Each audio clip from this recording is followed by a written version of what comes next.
बच्चों नमस्कार। Page number 82 पर बच्चों आप देखेंगे पोएम आपकी इकोलॉजी है ना। इकोलॉजी पोएम में मैं आपको पढ़ा रहा था और इसका जो पोएट है A.K. रामानुजन।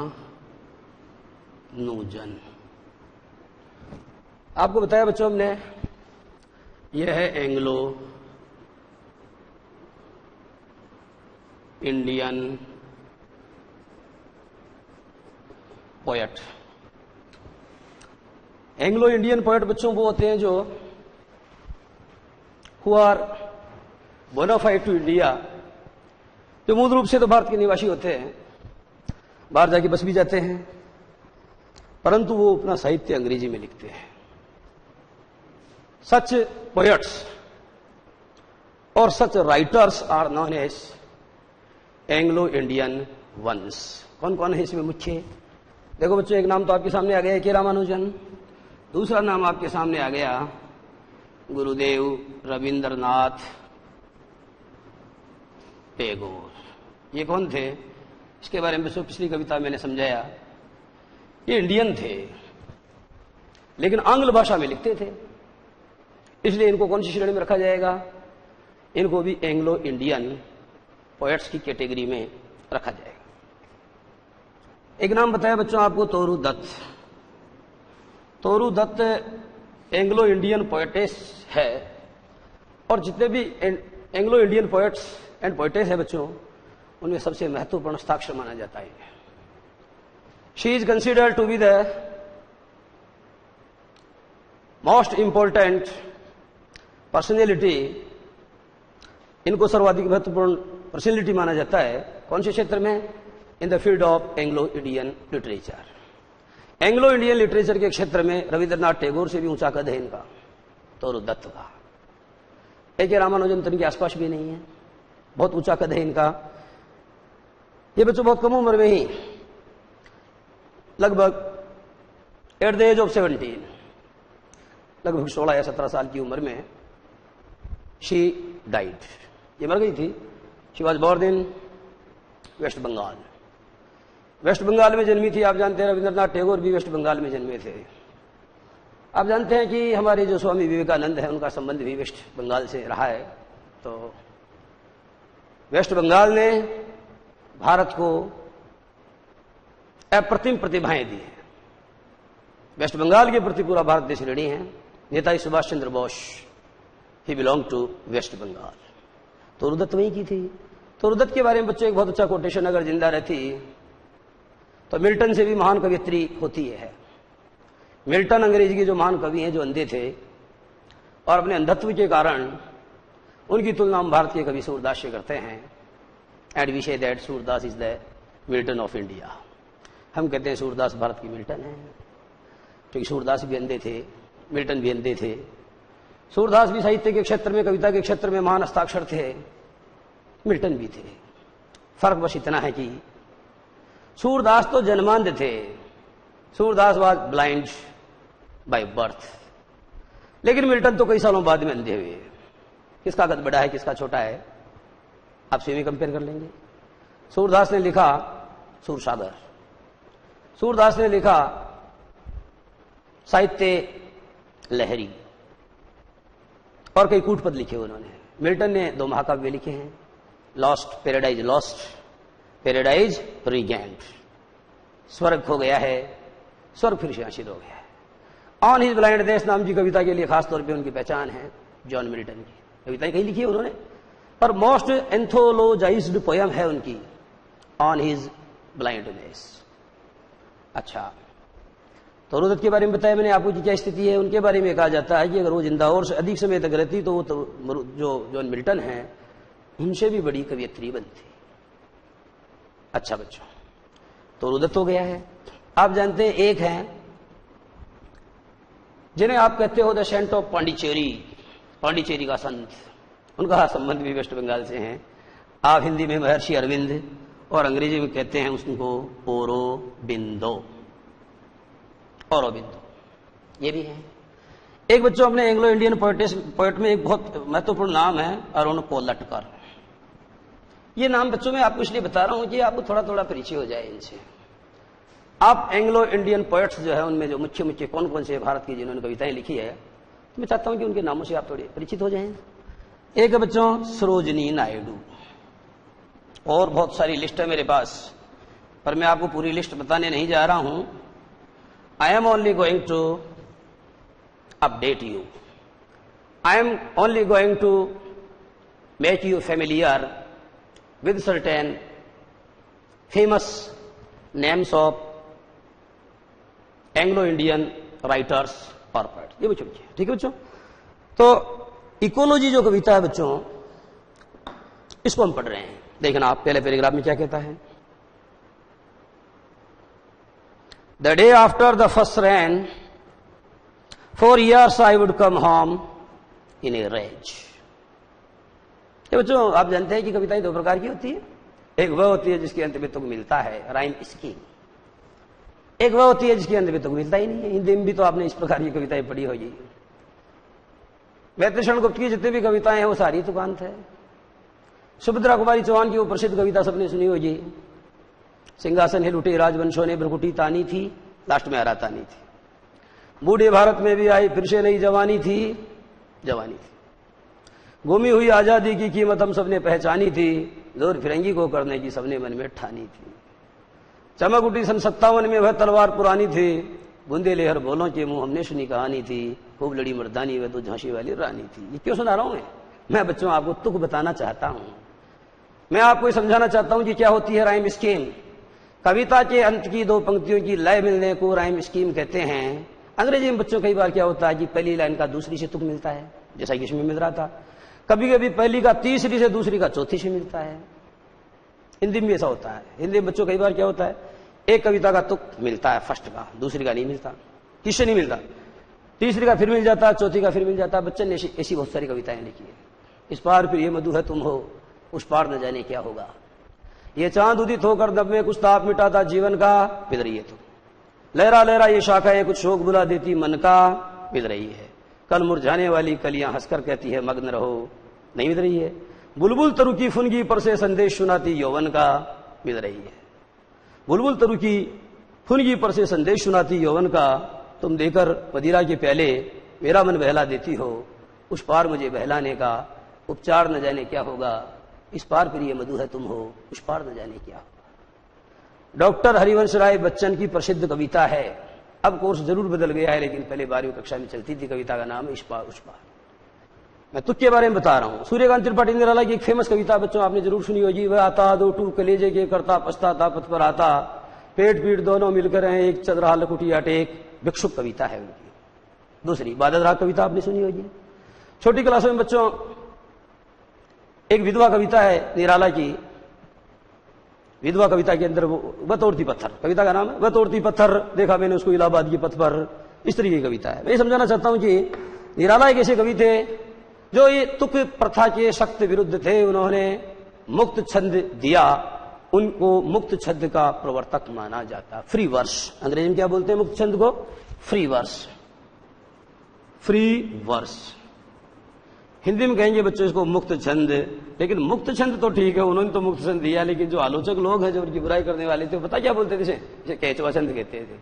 निराला को केचवा छंद का प्रवर्तक माना जाता है। वैसे मैंने इसको सही, उसका हिंदी अनुवाद तो मुक्त छंद होता है, अंग्रेजी में कहते हैं इसको फ्री वर्स। टैगोर के जो गीत है बच्चों वो भी तो फ्री वर्स में ही है। आपने देखा, where the mind is without fear and head is held high, where knowledge is free, where the words come out from the depth of truth, come इधर आए तुक, where the tireless striving stretches its arms towards perfection, where the clear stream has not lost its way into the dreary desert sand of dead habits। कहां मिल रहा है तो नहीं मिल रहा है। तो मैं बताना चाहता हूं कि कमला दास भी एक कवियत्री है बच्चों। इसी लिस्ट में एक नाम और बड़ा महत्वपूर्ण नाम है कमला दास।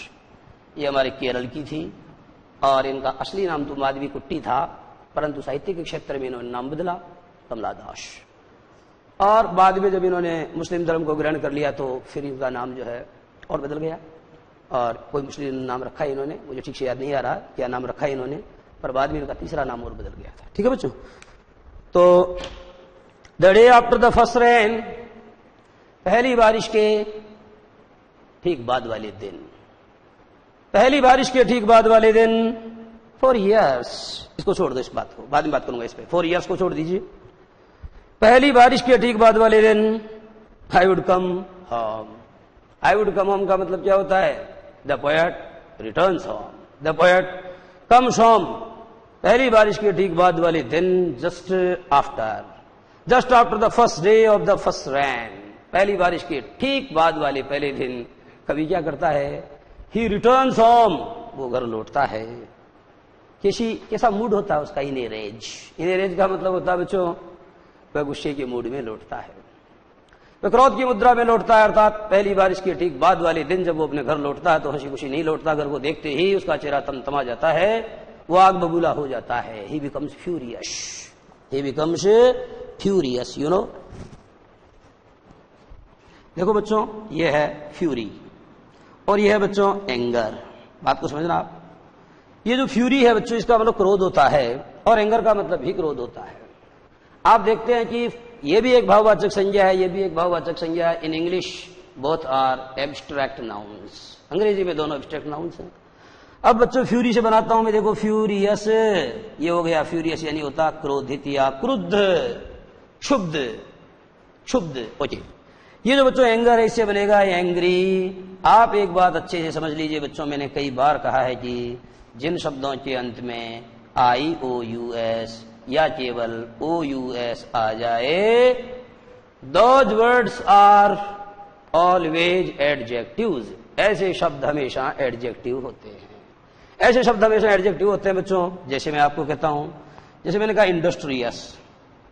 इंडस्ट्रियस, तो आप जानते हैं बच्चों, इंडस्ट्री का मतलब तो उद्योग होता है और इंडस्ट्रियस का मतलब उद्योगी। उद्योगी वह नहीं है जिसने उद्योग धंधा स्थापित किया है, उद्योगी वह होता है जो मेहनत करता है, मेहनत कश परिश्रमी आदमी जो होता है, उसको आप इंडस्ट्रियस कहते हैं। IOUS आ रहा है अंत में, आ रहा है बच्चों। देखना, आप एक स्पेलिंग बताता हूं, ये याद करनी है आपको, ये स्पेलिंग बड़ी इंपॉर्टेंट है। मिसेलेनियस, ये स्पेलिंग बच्चों परीक्षाओं में पूछी जाती है। इसका मतलब होता है हिंदी में विविध या मिला जुला। विविध या मिला जुला स्पेलिंग देखो, MIS और शी। मैंने कहा था कि जब दो कॉन्सोनेंट एक साथ आते हैं तो पहला साइलेंट रहता है, इसलिए बच्चों इसमें एस तो साइलेंट रहेगा। मैंने ये भी कहा था कि सी के बाद जब भी I, E और Y आता है तो बच्चों सी का उच्चारण क्या नहीं होता, बीतु क्षय होता है। ये साइंस है, तो साइंस में बच्चों आप जानते हो एस तो साइलेंट रहेगा। क्यों? When two consonants are used at a time, the first consonant shall remain either silent or it shall be half spoken, या फिर इसको जो है इसका उच्चारण आधा होता है, दो होते हैं। जैसे बच्चों मैंने भी बोला हाफ, HALF, तो F को मैं बोलूंगा, L को नहीं बोलूंगा जब दो कॉन्सोनेंट एक साथ आते हैं। जैसे आई डोंट कनो नहीं होता, आई डोंट नो होता है। दिस इज ए कनाइफ नहीं होता, दिस इज ए नाइफ होता है। बोथ आर वरोंग नहीं होता, बोथ आर रॉन्ग होता है। When two consonants are used at a time, जब दो कॉन्सोनेंट का प्रयोग एक साथ किया जाए तो पहला वाला या तो साइलेंट रहता है और इट इज हाफ स्पोकन, कभी कभी उसका उच्चारण आधा किया जाता है। तो देखो बच्चों, इसको मिसेलेनियस पढ़ेंगे आप, है ना। तो मैं समझाना चाहता हूं कि जिनके अंत में IOUS आ जाता है वो क्या होते हैं? वो एडजेक्टिव होते हैं। तो फ्यूरी से फ्यूरियस बना और एंगर से बना बच्चों एंग्री। दोनों का मतलब क्रोध होता है, दोनों का मतलब गुस्सा होता है, दोनों का मतलब क्षोभ होता है। ठीक है बच्चों, हिंदी में अमर्ष, मन्यु वगैरह वगैरह बोलते हैं आप इन्हें। मैं दूसरी बात समझा रहा हूं, आइए बढ़ना।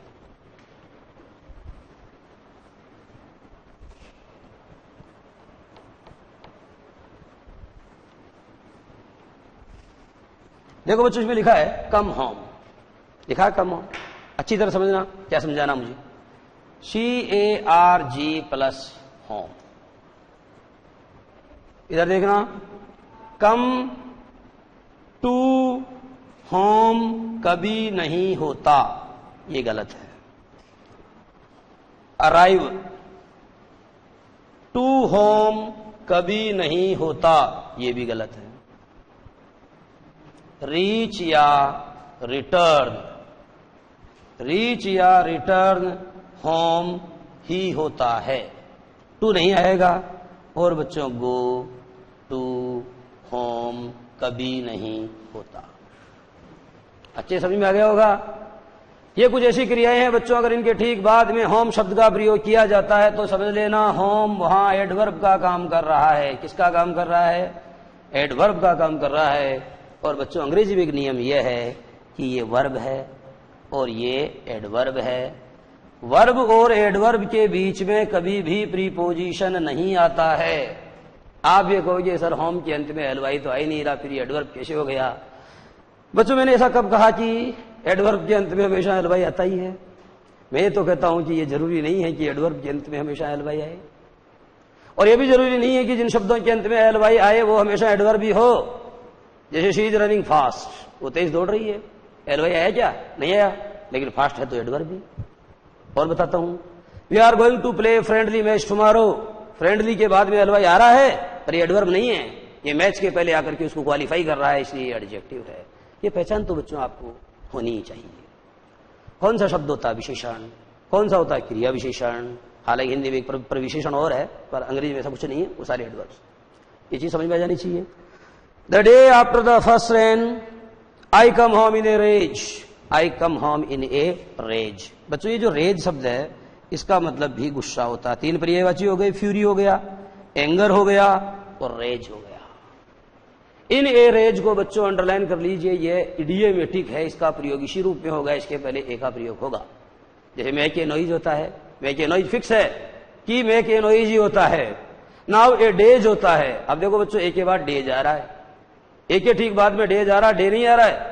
लेकिन बच्चों ए के ठीक बाद में नहीं आ रहा है क्योंकि नाउ के बाद में होता है एक हाइफन। देखो आप ये लिखते हैं ना, नाउ, फिर ये ए और फिर ये डेज। तो आप ये देख रहे हैं कि आप ये कहोगे कि सर ए के बाद तो हमेशा सिंगुलर नाउन नहीं आना चाहिए। बिल्कुल आना चाहिए, लेकिन डेज जो है वो ए के ठीक बाद नहीं आ रहा है। ए और डेज के बीच में क्या दे दिया बच्चों? हमने एक हाइफन लगा दिया है, हमने एक डैश लगा दिया। बात जारी रखेंगे बच्चों, परंतु इससे पहले हम लेंगे 2 मिनट का ब्रेक।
देखो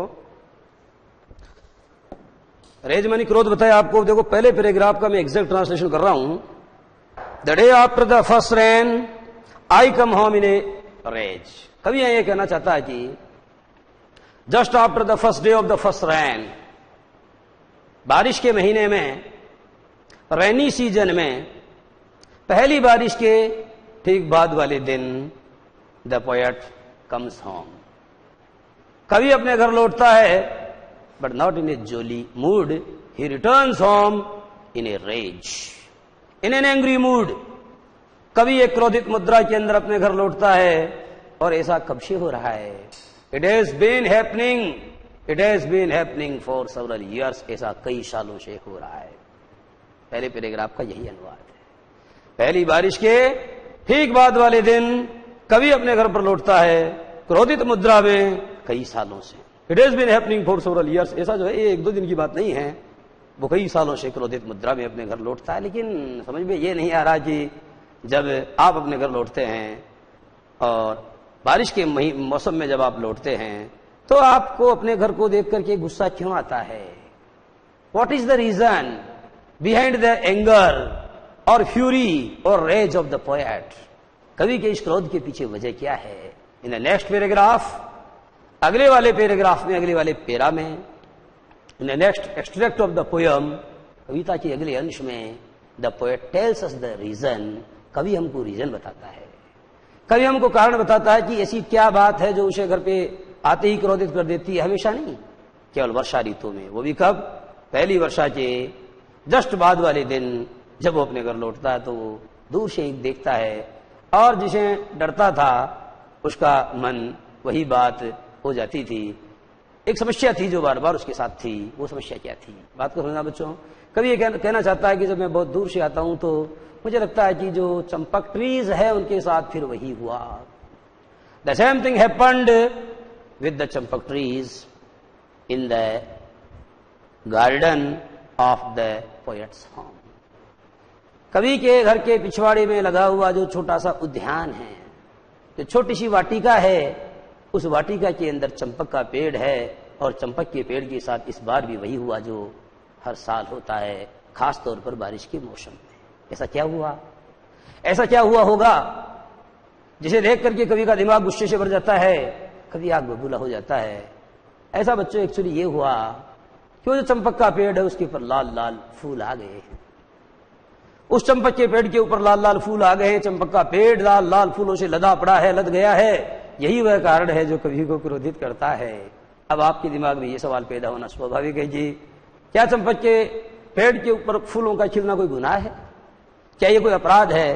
क्या ये कोई बुरी बात है? ये तो प्रकृति का नियम है। जब बारिश की ऋतु आएगी तो चंपक के पेड़ के ऊपर लाल लाल फूल खिलेंगे और लाल लाल फूलों को देख करके तो अच्छे अच्छों का मिजाज ठीक हो जाता है, अच्छे अच्छों का मूड ठीक हो जाता है।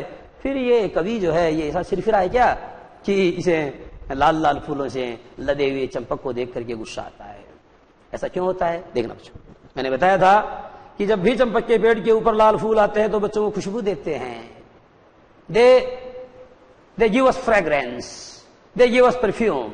वो हमको सुगंध देते हैं, वो हमको महक देते हैं। पर ये महक कैसी है? ये महक बच्चों थोड़ी खराब है, क्योंकि कभी को तो कोई समस्या नहीं है, परंतु चंपक के पेड़ के लाल लाल फूलों की महक से कवि की जो मम्मी हैं उन्हें माइग्रेन अर्थात आधा शीशी का दर्द होता है।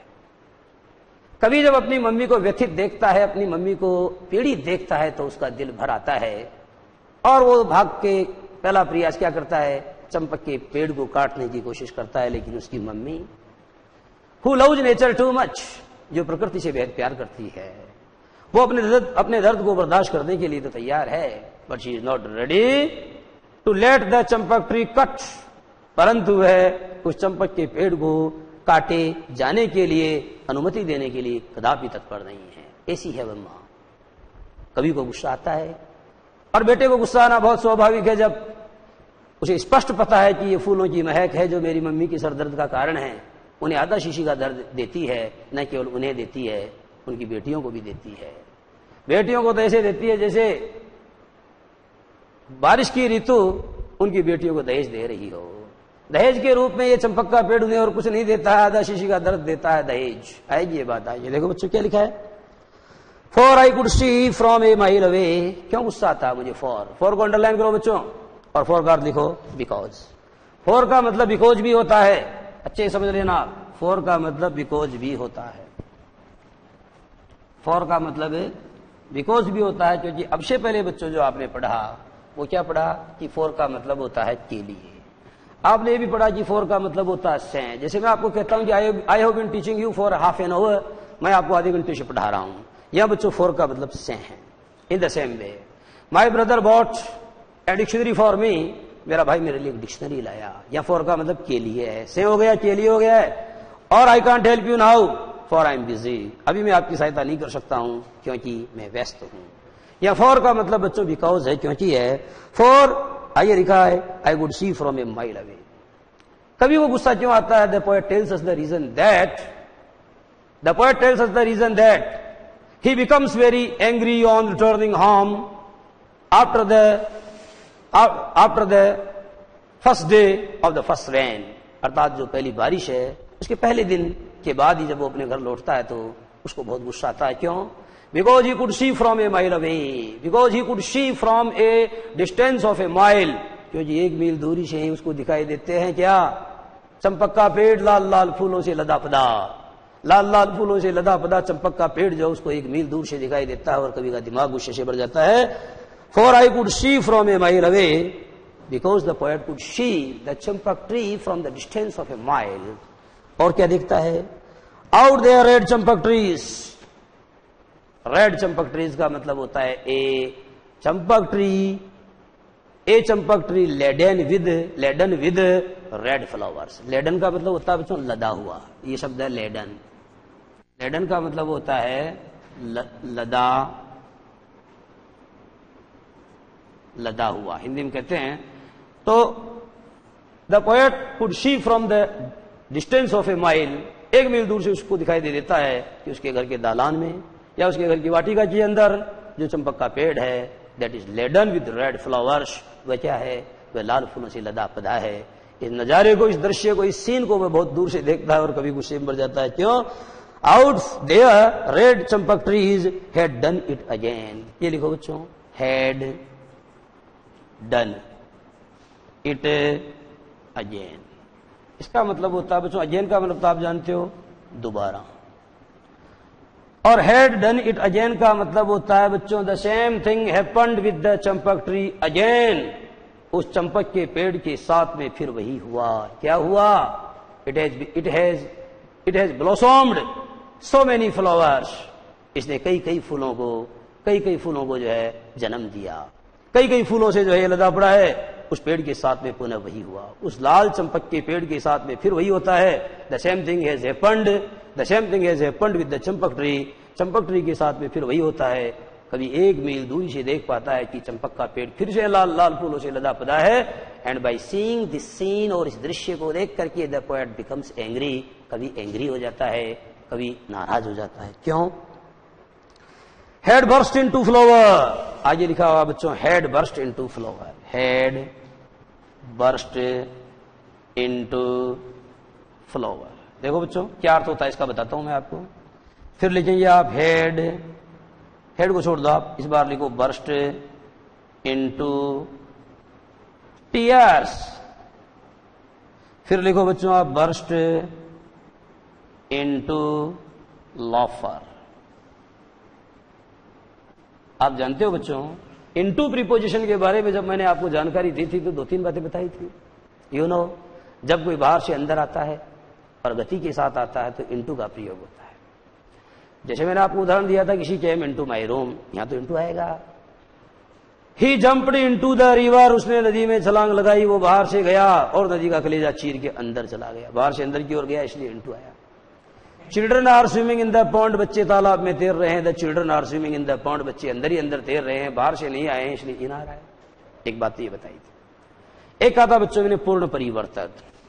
पूर्ण परिवर्तन का मतलब बच्चों ये होता है कि जब मैं आपको कहता हूं कि translate the following passage into English, इस दिए हुए पैसेज को अंग्रेजी में अनुवाद करो, पूर्ण परिवर्तन होगा, इसलिए इनटू आएगा, इसलिए इनटू आएगा। उसी तरीके से मैं कहता हूं कि आइस मेल्ट्स इनटू वाटर, यानी आइस या जो बर्फ होती है बच्चों वो पानी में बदल जाती है। तो क्या समझे आप, पूर्ण परिवर्तन के लिए इनटू का प्रयोग होता है। यहां बच्चों जब कोई आदमी हंस पड़े, देखो ये 3 फ्रेज है। बर्स्ट इनटू फ्लावर का मतलब होता है फूलों का खिल पड़ना, फूल खिल जाना। दूसरा है बर्स्ट इनटू टीयर्स का मतलब होता है रो पड़ना, शक्ल बदल जाना, बिल्कुल रोने के बाद में आपको पता है शक्ल में क्या हो जाता है, पूर्ण परिवर्तन हो जाता है। यू नो, बर्स्ट इनटू लाफर का मतलब होता है ठट्ठा मारकर हंस पड़ना, अट्टहास करना या ठट्ठा मारकर हंस पड़ना। ये तीनों फ्रेजेज है बच्चों, इन्हें याद करना पड़ेगा।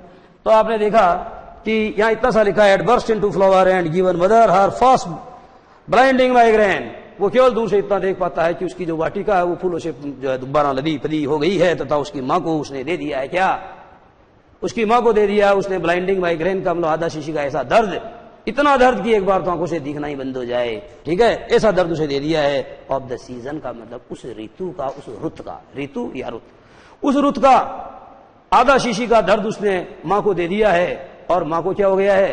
दर्द, सेवियर हेडेक, ऐसा तेज दर्द that makes one almost blind, जो लगभग क्या करता है, किसी आदमी को अंधा बना देता है। डर के मतलब उस डर, जो दर्द है उसके कारण उसकी मां जो उसको दिखाई भी नहीं देता है, ऐसी स्थिति उसकी मां के साथ हो जाती है। तो इस तरीके से बच्चों इतना हमने जाना, आगे वाली बात हम अगली क्लास में पढ़ेंगे। नमस्कार।